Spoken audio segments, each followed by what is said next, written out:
Hey guys, this is Priyanka Manigandan and I'm back with a new video. So today we're going to see about the decline of Cholas. Let's get started.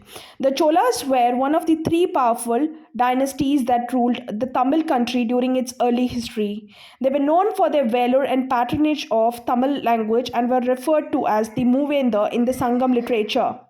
From the 9th to the 13th centuries, the Chola dynasty ruled South India. Local chiefs began to rise to prominence by the end of 12th century, weakening the center. With frequent Pandya invasions, the once mighty empire was reduced to the status of dependent on the far more powerful Hoysalas. Rise of Chola Empire. The Chola Empire, which arose in the 9th century, they developed a powerful navy, allowing them to conquer Sri Lanka and the Maldives as well. Its influence was felt even in Southeast Asian countries. The rise of Chola Empire altered the political landscape of southern India. During its 400-year regime, Chola power spanned a vast area of South India, including the entire modern state of Tamil Nadu, as well as contiguous areas of southern Karnataka and southern Andhra. In the mid 9th century, they emerged from the heartland in the locality of Urayur along the banks of river Kaveri and quickly took control of the entire Tamil speaking area. The Cholas enjoyed absolute power and development during the medieval period. This is when the kings like Aditya I and Parantaka I reigned. Rajaraja Chola and Rajendra Chola expanded the kingdom into Tamil Nadu from here. Later, Kulutonga Chola took over Kalinga to establish a strong rule. This splendor lasted until the arrival of Pandyas in the early 13th century, beginning of the decline. After Rajendra Chola's death, the Vijayalaya line of Chola rule declined because his successors were incapable.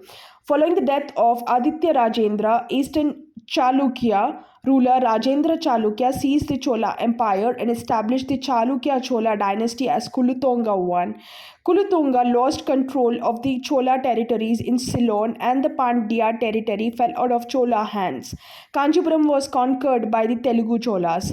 In 1279, King Maravarman Kulasekaran Pandyan I defeated the last king of Cholas, Rajendra Chola III, and established the Pandya rule in present day Tamil Nadu.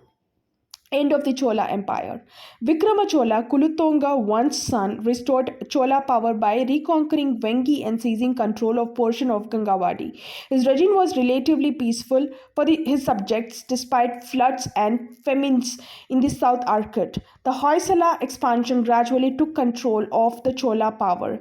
The last Chola rulers, Kulutonga II, Rajaraja II, and Rajadiraja III, were unable to prevent the Hoysalas from annexing the Chola kingdom.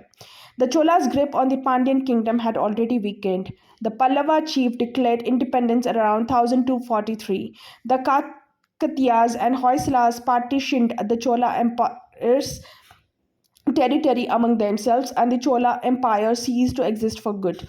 Vikrama Chola and his immediate successors Kulutonga II, Rajaraja II and Rajadiraja II were all weaklings who saw the Chola's power rapidly dwindle. The Hoysalas of Dwarasamudra had now emerged as a significant factor in South Indian politics and the rulers of Ceylon, Kerala and the Pandya kingdom boldly attempted to sever their allegiance. Indeed, Chola authority had sunk so low that Ceylonese king dared to intervene in Pandyan affairs on behalf of one of its claimants to the throne, though Rajadiraja II was eventually able to overcome all opposition and settle his succession in favor of his protege. The next monarch, Kulutonga III, had to deal with internal turmoil in the Pandya realm as well, and we learn that he marched triumphantly to Madura, hurling back the advancing tide to Ceylonese incursions in peninsula. Despite these minor victories, the Chola dynasty's regime was coming to an end. Tanjore was sacked by Marvarman Sundarapandya I during the reign of Kulutonga III's son successor Rajaraja III.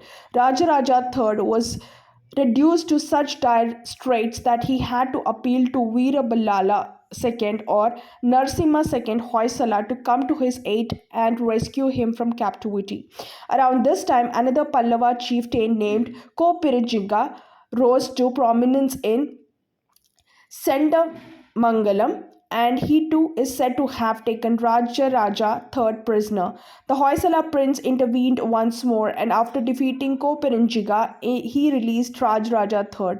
Thus, Chola's fortunes were already teetering, and when a civil war broke out of Rajaraja II and Rajendra III in 1246 AD, the Hoysalans of Dwarasamudra and Kakatiyas of Warangal under Ganapati's energetic rule and the Pandyas of Madura freely enriched themselves at the expense of descendant Chola monarchy.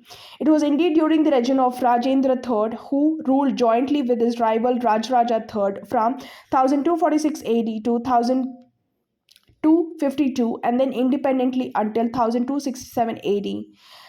Jatavarman's Sundara Pandya dealt the final blow to the Chola hegemony. He claims to have seized Kannai and overrun a large portion of their territory.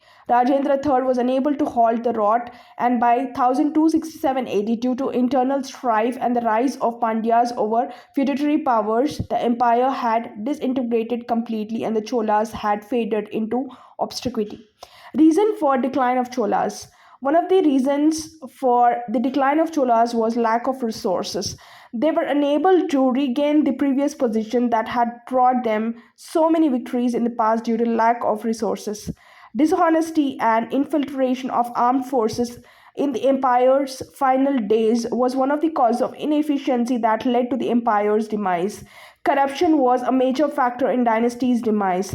The Cholas were unable to accept defeat at the hands of Pandyas. The Cholas themselves were plagued by succession rivalries and palace disputes, which weakened the empire even further. Maravarman Sundara Pandyan dealt the Chola Empire its final blow, defeating Kulutonga Chola III, sacking Tanjavur, and driving Rajaraja Chola III into exile. Conclusion.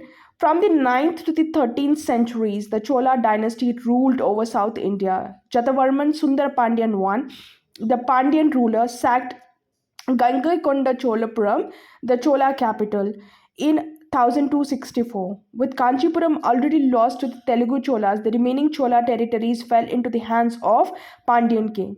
The Chola dynasty came to an end in 1279 with King Maravarman Kulasekara Pandyan I defeated the Chola king Rajendra Chola III and established Pandya rule. Thanks for watching, guys.